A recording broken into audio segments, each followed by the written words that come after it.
Alright everyone, of course the other day for a few hours there was an insurrection in Russia. Well, not really an insurrection, more of an interesting diplomatic upheaval. The Wagner Group, of course, saying, you know what, we're tired of dealing with security forces bombing our positions. They claim it's accidental, but, you know, we probably know better. We're going to march on Moscow, all like 25,000 of us, plus anyone that defects or joins us along the way, which probably in the end would have grown their numbers significantly. I have a feeling that a lot of civilians would like to see that happen.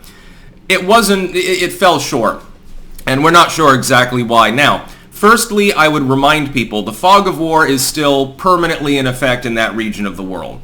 It's not even going to be clear based on assessing what is physically said by people from either the Russian security services or Wagner.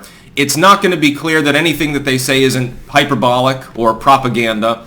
There's not going to be a whole lot of reporting on the ground in some cases. And so we're still, I caution, when you hear fantastic claims about behind the scenes, you know, like fucking James Bond shit going on, that may not be true. It may be propaganda, it may just be someone shitposting, or it may be someone who thinks they've put two and two together, but then you get 3 or 4 other people that think something else fits the evidence more, and they're just as self-justified in their beliefs. So be careful about that. Fog of war, it could be that a week from now the Wagner Group marches on Moscow again. The talks fall through and something goes wrong. Apparently their leader is currently on his way to Belarus to negotiate an end to that particular hostility. In the end, it probably makes the Russian fighting forces stronger because it appears that there was a systemic misuse of the Russian military's firepower. The one thing we can establish is that they appear to have been deliberately firing on some of their own forward troops. I guess the idea is send the mercs in, let them get beat on, and then we kill some of the stragglers, sort of cripple their movement, because we want to be in charge. We'll let them be cannon fodder. In fact, that's exactly what Prigozhin has suggested.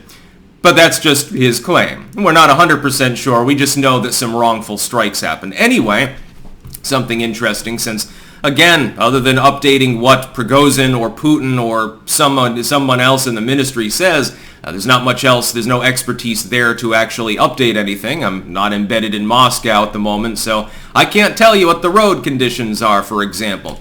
But I can tell you that there are some hilariously bad takes from the other day, very briefly, for, again, about 12 hours, from liberals, mostly fixated on one thing. The lead up to all of their bad bans, and probably some of these, I've got the archives because half these tweets are probably gone. Shamefaced, embarrassed, deleted in the dead of night, hoping that nobody would notice from some of these morons here, liberals and leftoids.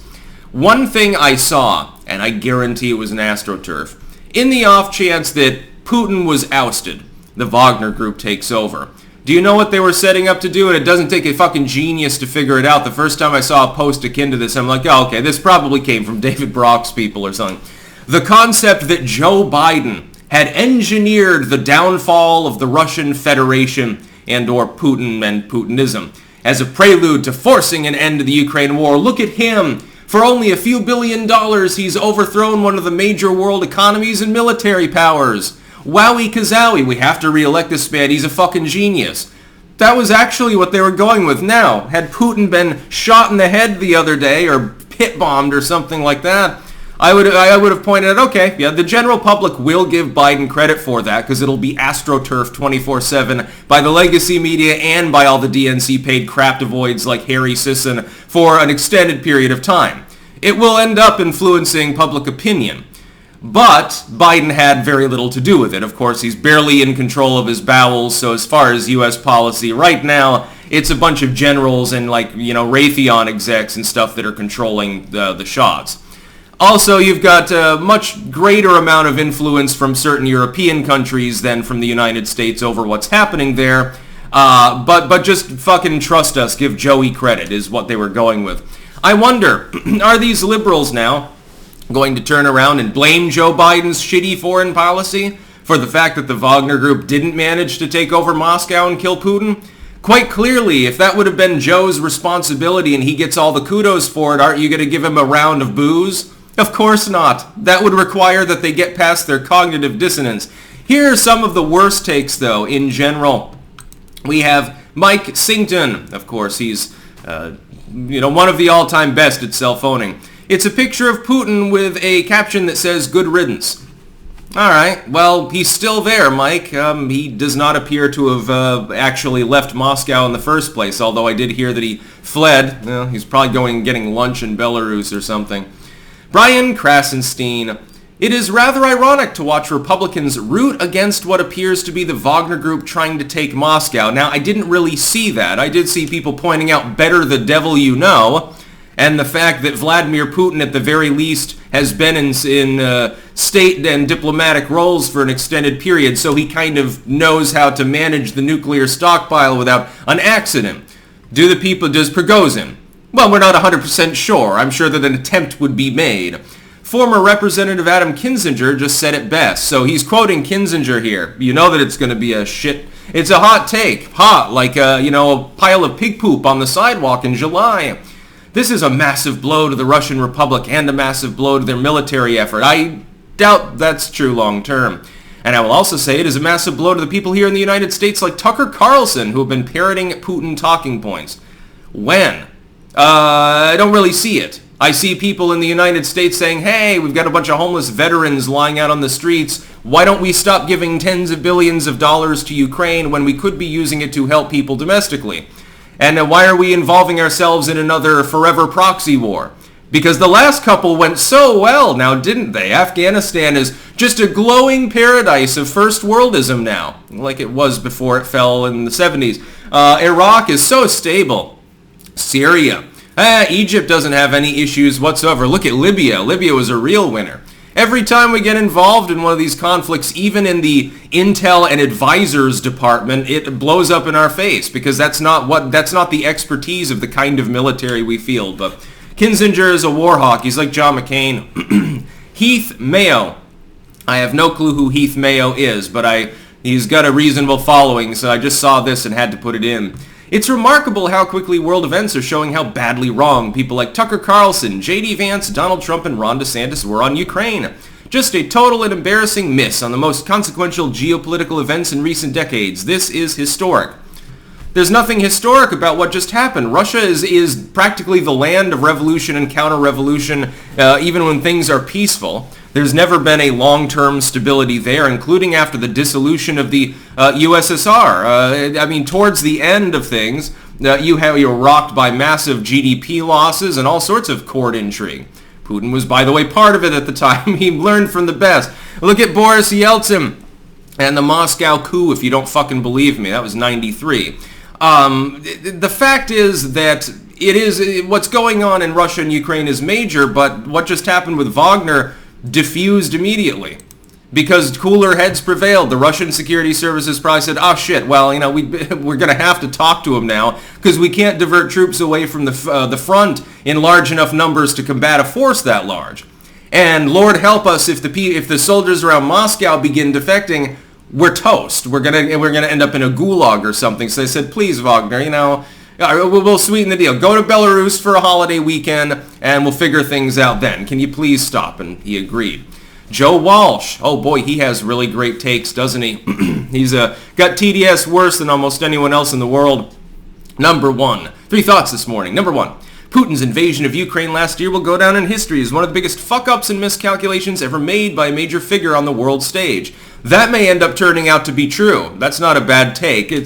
I don't know what's going to happen there. Russia could prevail in the end. Ukraine and the West could prevail. It could be that the situation drags on and drags on and drags on towards an uneasy seeming peace where you got like de facto Russian control of part of Ukraine.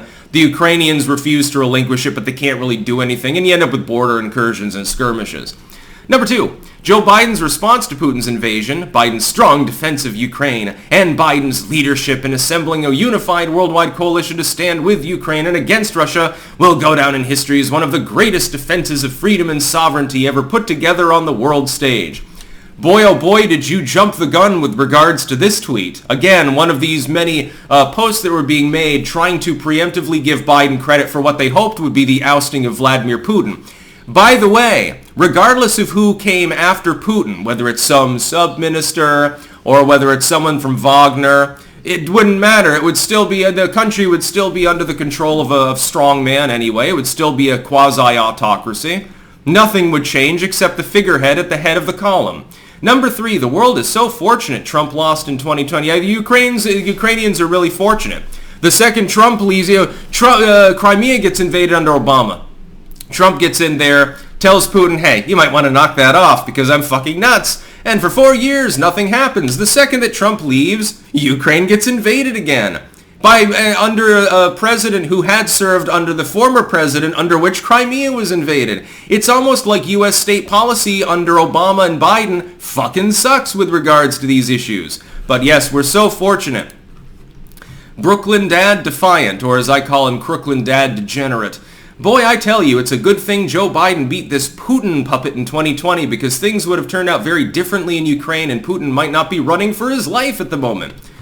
Putin's still there, dude. What are you talking about? The Wagner Group is going back to its bases in the interior territory that it initially decided to partially seize.